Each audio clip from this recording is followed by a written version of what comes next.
My husband had a serious injury weeks ago. He's bedridden and his family come to see him every day. Mother-in-law keeps drilling what I need to do to make my husband comfortable but does nothing to help. Just visits every day and sits around expecting to be fed and entertained. Sometimes Bil, his wife and kids join them and turn the house into a mess. Yesterday Mil, her husband and son came again. They checked on my husband then went to sit in the living room for hours. I served them coffee and croissant.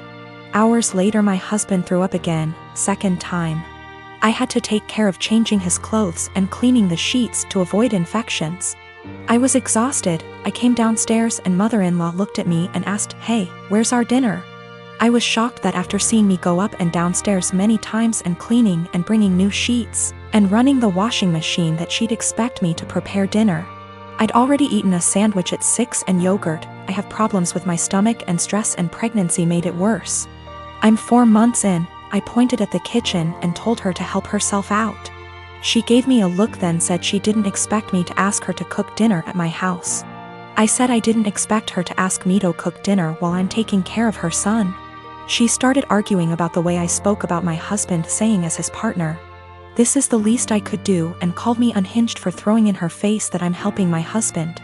She got her husband involved asking what his thoughts were on me making guests go hungry and forcing them to cook themselves, when this supposed to be my duty as a host homeowner.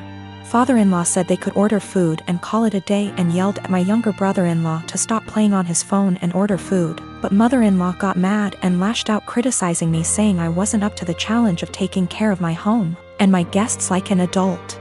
I lost it on her and told them to leave since she kept yelling disrupting my husband's sleep. She left after saying she felt sorry for her son and grandbaby with an aggressive wife and a mother like me. She told everyone and my older brother-in-law said he understood I'd a lot on my plate, but lectured me about how I should have respect for his mom who was a guest. Repeatedly saying if that was his wife she wouldn't have acted this way. And that I shouldn't use taking care of my husband against them.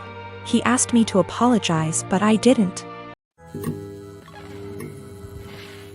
I have a friend from high school who has a teenage daughter that recently started having fainting spells.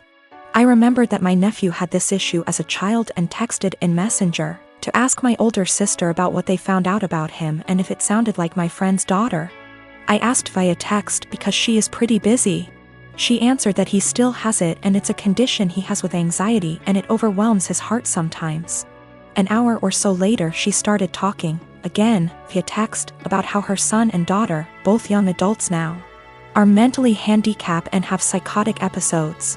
Saying that the daughter totally made up the flea issue they had in their house and her mental issues caused her to break out in hives. This made me confused as I've been with her kids and even took my niece on vacation with us so she could ride the slides with my husband. Not my thing anymore, and she was perfectly fine. Well, an hour later my sister texted me saying all of that was not her. After she had told me about her son's anxiety issue she had went to work and her husband. Yes, her husband had pretended to be her and even Googled all this BS up. I already had issues with her husband. He has lied and has had other issues before. To say I was angry is an understatement. Her husband, who is not her children's father, was bad-mouthing and telling me her kids are mentally unstable. Carl already has a past of being like this to her kids and my sister went along with it. I told her, that was it. I'm done. I went no contact for the past month, although I kept in touch with the kids. She has a younger son, age 15. And he does not get along with her husband, either. I told the elder too what he had said so they had a heads up.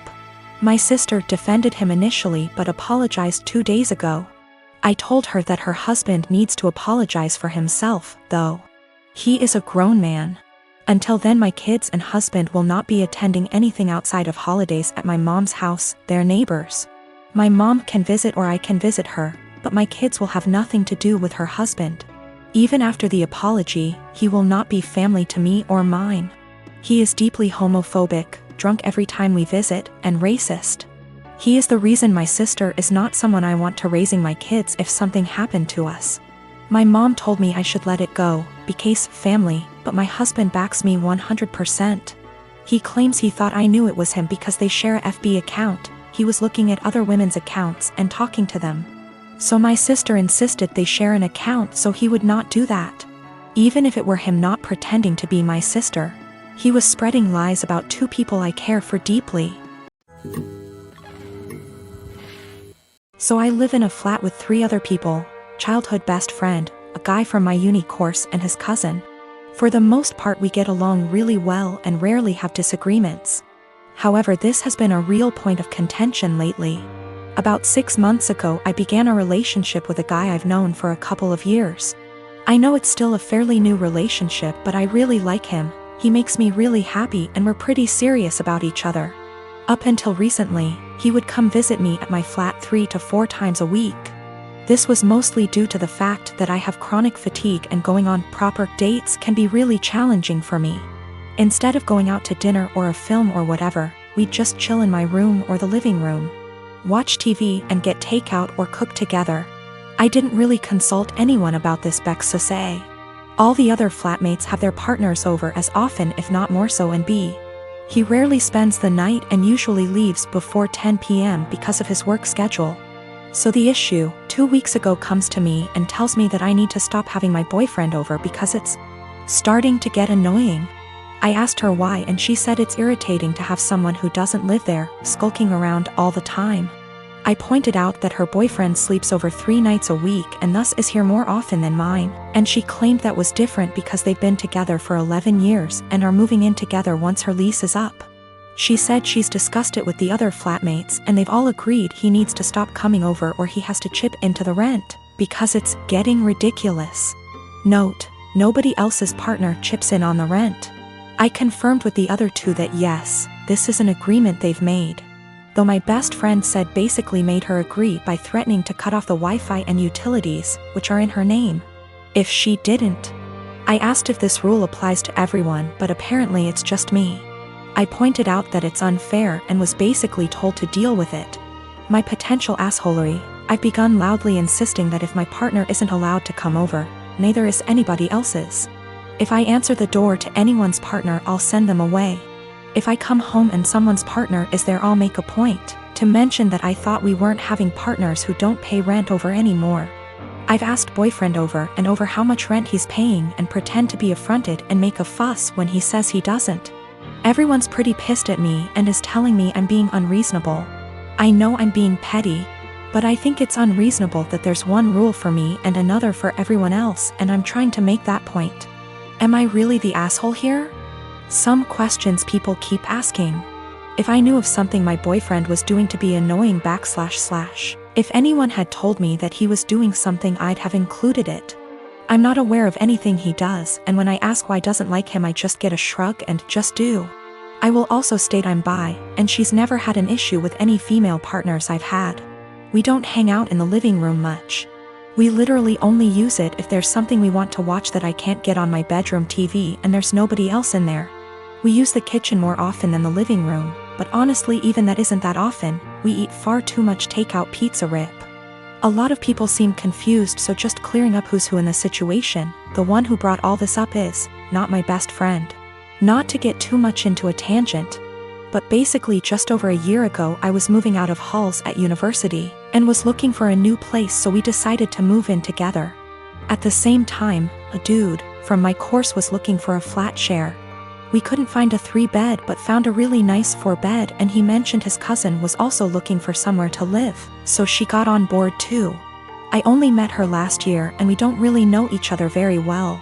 By chronic fatigue I mean chronic fatigue syndrome. Sorry, that's apparently so unclear. I am a 22 years old female, have an older sister, 25 years old. My sister is very sensitive about everything. When we were young, if I made the smallest comment like, I prefer pink over blue, it would make her cry because she thought I was aiming at her by saying it. My parents would always ask me to apologize to her since she's sensitive and I'm emotionally stronger than her. My parents never controlled my sister's diet growing up, letting her have what she wants since they found it too difficult to control her. I was skinny as a stick when I was a kid. So even though my family has a long history of thyroid disease, my parents didn't think there was an issue with me. However, my sister has been overweight the majority of her life, so my parents thought she'd be the one with the thyroid issues. They took us to an endocrinologist when I was 10. I got a diagnosis for Hashimoto's thyroiditis while my sister didn't, and instead got told to exercise and watch her diet. I got hypothyroidism due to Hashimoto's, and have been on medication ever since. My sister and I moved back in with our parents due to what's happening these days. I leave my medication in a cabinet near the kitchen since I know I won't take it unless I have to actually get out of bed to do so. Apparently, I left a box before I moved out of my parents' house when I was a teen, and one of her friends saw it while they were over and asked if it was hers. My sister told them that it was, and that's why she was overweight. The box has Euthyrox written on it in big bold letters with a little picture of a thyroid gland next to it. So, yeah, pretty obvious it was meant for a thyroid condition. She's held up this farce for almost 4 years. I only figured it out when I saw her take a box of it out of my bag one day. I confront her on it, and she starts crying and telling me that she just didn't want anyone to mean to her because she's fat. She also says that it's not fair that the one with the normal weight gets the thyroid disease. I tell her to knock it off, and that she can't lie to get sympathy from people. My parents talk to me later, and they say that I was too harsh calling her a liar and she probably needs a therapist or something, and the classic, I should apologize since I'm more mature. They even tell me that they were hoping that she was the one with the thyroid issues as a child, so that they could justify her weight gain. I ask them, so you wanted your daughter to be sick instead of admitting that it's your fault because you bought her McDonald's whenever she wanted it, and never made her exercise? Now they're mad at me too.